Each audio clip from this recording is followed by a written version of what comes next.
में बीजेपी प्रत्याशी की जीत हो गई है। बीजेपी प्रत्याशी प्रतिमा बागरी 36,000 वोटों से जीत गई हैं। बड़ी खबर इस वक्त आपको बता रहे हैं सतना के रेगांव से, जहां पर बीजेपी प्रत्याशी की 36,000 मतों के साथ जीत हुई है। रेगांव से भारतीय जनता पार्टी के चुनाव चिन्ह पर चुनाव लड़ी थी बीजेपी प्रत्याशी प्रतिमा बागरी, और प्रतिमा बागरी की 36,000 मतों के साथ ये जीत, प्रचंड जीत।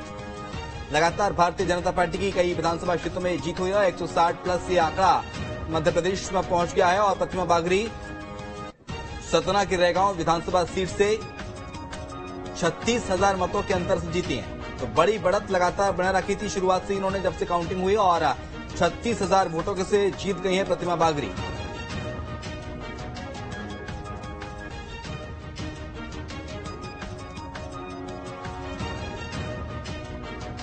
और दूसरी बड़ी खबर आपको बता दें, जहां पर कुनकुरी से भारतीय जनता पार्टी की जीत हुई है। जशपुर के कुनकुरी से बीजेपी जीती है। बीजेपी के विष्णुदेव साय ने जीत दर्ज की है। 20 राउंड की गिनती के बाद ये फैसला आया। 25,787 वोट के अंतर से जीते हैं विष्णुदेव साय। बड़ी खबर आपको बता रहे हैं, जहां पर विष्णुदेव साय ने प्रचंड जीत हासिल की है। जशपुर के कुनकुरी विधानसभा सीट से 20वें राउंड की गिनती में जीत गया विष्णुदेव साय, और 25,787 वोटों के अंतर से विष्णुदेव साय जीते हैं। बड़ी खबर, बड़ी जानकारी इस वक्त आपको छत्तीसगढ़ के जशपुर के कुनकुरी विधानसभा सीट से बता रहे हैं, जहां पर विष्णुदेव साय ने जीत दर्ज की है।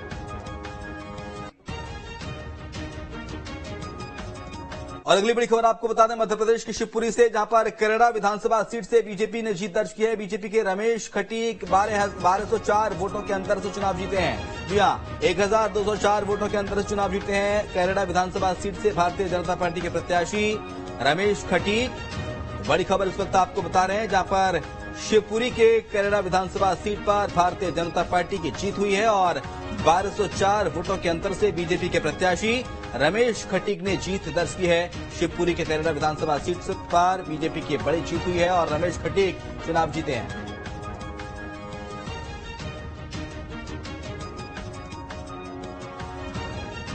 लगातार भारतीय जनता पार्टी जीत की ओर आगे बढ़ रही है। 160 प्लस आंकड़ा पहुंच गया है। जैसे जैसे रुझान आ रहे हैं, नतीजे आ रहे हैं, सबसे पहले न्यूज स्ट्रीट अपने दर्शकों तक पहुंचा रहा है, और शिवपुरी के करेड़ा से भारतीय जनता पार्टी प्रत्याशी जीत गए।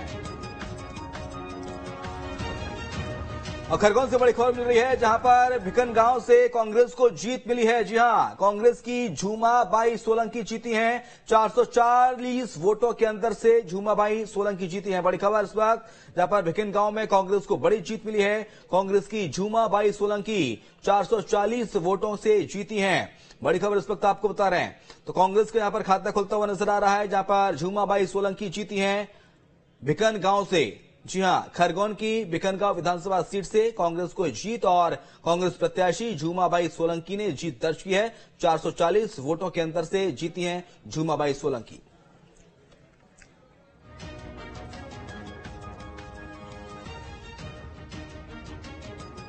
उधर पन्ना विधानसभा से भारतीय जनता पार्टी उम्मीदवार ब्रजेंद्र प्रताप सिंह ने करीब 19,000 वोटों के अंतर से जीत हासिल की है।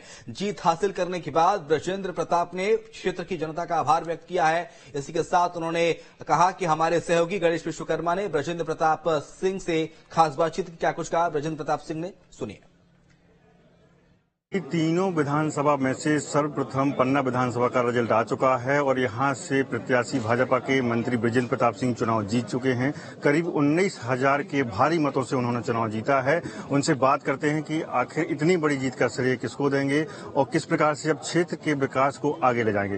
मंत्री जी, बड़ी बहुमत से चुनाव जीते हैं, अब क्या प्राथमिकता रहेगी? निश्चित रूप से विकासवाद को लेकर हम लोग चलते हैं, भारतीय जनता पार्टी चलती है, और विकास को लेकर हम चल भी रहे हैं। जो हमारे काम बचे हुए हैं उनको हम पूरा करेंगे, और आगे और क्या हो सकता है वो करने का प्रयास करेंगे। अच्छा, जिस प्रकार से बड़ा कसमकस भरा चुनाव रहा है, एग्जिट पोल आए, कांग्रेस के जो पीसीसी मेंबर थे उन्होंने एग्जिट पोल को नकारा, फिर भारी बहुमत से सरकार बन गई।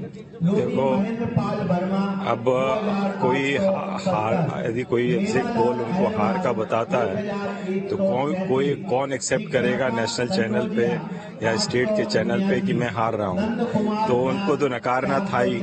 लेकिन ये एग्जिट पोल क्योंकि आज जो मीडिया देता है वो ना उनका होता है ना हमारा होता है। वो जो सही में जो चीज उनको क्षेत्र से मिलती है उसको एग्जिट पोल के रूप में देता है। तो इसलिए वो तो अपने को छिपाना चाह रहे थे कि अब एग्जैक्ट पोल है ये, हमें एग्जैक्ट पोल आएगा तो हम जीतेंगे।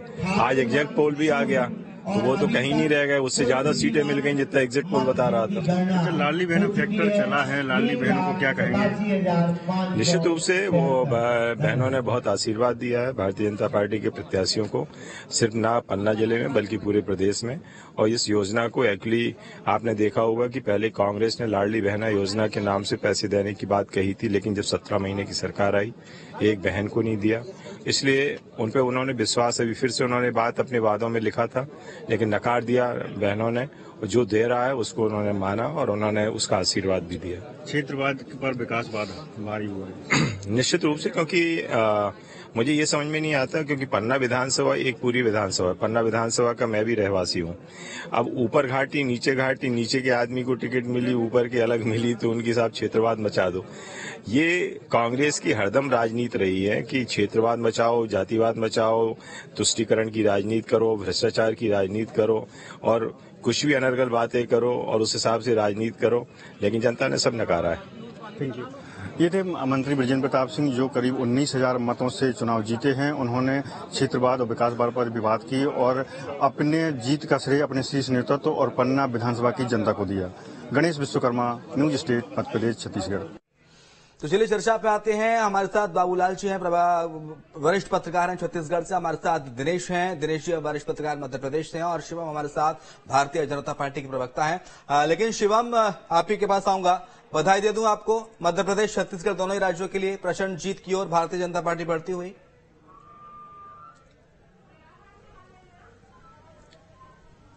देखिए, मध्य प्रदेश और छत्तीसगढ़ की और राजस्थान की जनता ने जो आशीर्वाद दिया है उससे हम अभिभूत हैं और बहुत ही विनम्रता पूर्वक जनता के जनादेश को स्वीकार करते हुए हर्ष की अनुभूति हो रही है। भारतीय जनता पार्टी के केंद्र से लेकर के बूथ तक के कार्यकर्ता ने इन चुनावों में अपनी सम्यक भूमिका का उचित तरीके से निर्वहन किया था और उसी के परिणाम स्वरूप यह ऐतिहासिक विजय भारतीय जनता पार्टी आज वर्ण कर रही है। स्वाभाविक तौर पर हमारे पार्टी का नेतृत्व, प्रधानमंत्री जी की लोकप्रियता, मध्य प्रदेश का जो हमारा सामूहिक नेतृत्व था, इन तमाम चीजों के परिणाम स्वरूप हम इतने ऐतिहासिक जनादेश के आसपास पहुंच पाए और हमारी डबल इंजन की सरकारों की उपलब्धियां थी, हमारे संगठन तंत्र की मजबूती थी, 65,000 से ज्यादा बूथों को हमने डिजिटलाइज किया था, नारी शक्ति के सुदृढ़ीकरण की दिशा में जो हमारी योजनाएं थी, चाहे वह केंद्र की सरकार का नारी शक्ति वंदन अधिनियम हो अथवा हमारी प्रदेश की सरकार का लाडली बहना या फिर लाडली लक्ष्मी जैसी तमाम योजनाएं, इन तमाम चीजों की समग्रता के कारण भारतीय जनता पार्टी महिलाओं के लिए बहुत काम किया भारतीय जनता पार्टी ने और इस चीज का प्रचार प्रसार शिवम भाई बहुत जोरों के साथ मध्य प्रदेश में करते भी हैं आप।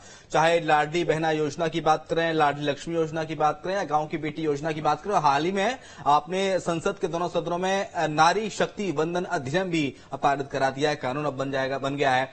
तो क्या मान के चलें कि मध्य प्रदेश में मुख्यमंत्री के तौर पर आप किसी महिला कैंडिडेट को लाएंगे, ये मान लिया जाए, क्योंकि महिलाओं के पक्ष में बहुत काम हुआ है, महिलाएं खुश भी हैं और महिलाओं की बंपर वोटिंग हुई है। देखिए, भारतीय जनता पार्टी के प्रत्येक कार्यकर्ता की अपनी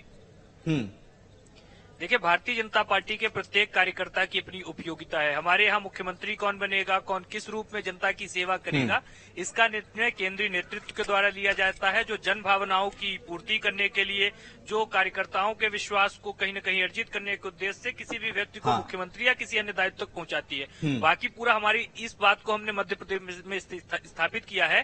जो भी हमारे नेतृत्व की श्रृंखला थी, उनकी अपनी एक लोकप्रियता है, जिसके कारण हम इतनी बड़ी संख्या में सीटें लेकर के आए और स्वाभाविक तौर पर भारतीय जनता पार्टी तो मोदी फेस पर चुनाव जीते हैं शिवराज सिंह चौहान की लोकप्रियता पर, और पार्टी नेतृत्व जिसके पक्ष में शिवम भाई मोदी फेस पर चुनाव जीते हैं शिवराज सिंह चौहान की लोकप्रियता पर। देखिए, स्वाभाविक तौर पर हमारे प्रधानमंत्री जी के देखिए भारतीय जनता पार्टी के लिए प्रधानमंत्री मोदी जी की लोकप्रियता, उनके द्वारा किए गए विकास के कार्य, उनका जनता का जो उनके ऊपर विश्वास है, वह एक महत्वपूर्ण कारक रहता है हम जहां भी चुनाव लड़ते हैं। साथ ही साथ हमारे प्रदेश में शिवराज जी हो, हमारे प्रदेश अध्यक्ष हो, नरेंद्र सिंह तोमर जी हो, ज्योतिरादित्य सिंधिया जी हो, कैलाश विजयवर्गीय जी हो, प्रहलाद पटेल जी हो, इस तरीके की पूरी एक लोकप्रिय नेतृत्व की श्रृंखला थी, जिन सभी के साझा प्रयासों के दम पर हम मध्य प्रदेश में आज विजय की ओर, कहीं न कहीं इतनी बड़ी विजय की ओर अग्रसर हो रहे हैं। और स्वाभाविक तौर पर यह चीज दिखाती है कि मध्य प्रदेश में भारतीय जनता पार्टी ने सामूहिकता का एक उत्कृष्ट और अनुपम उदाहरण प्रस्तुत किया है। जहां कांग्रेस पार्टी में कपड़ा फाड़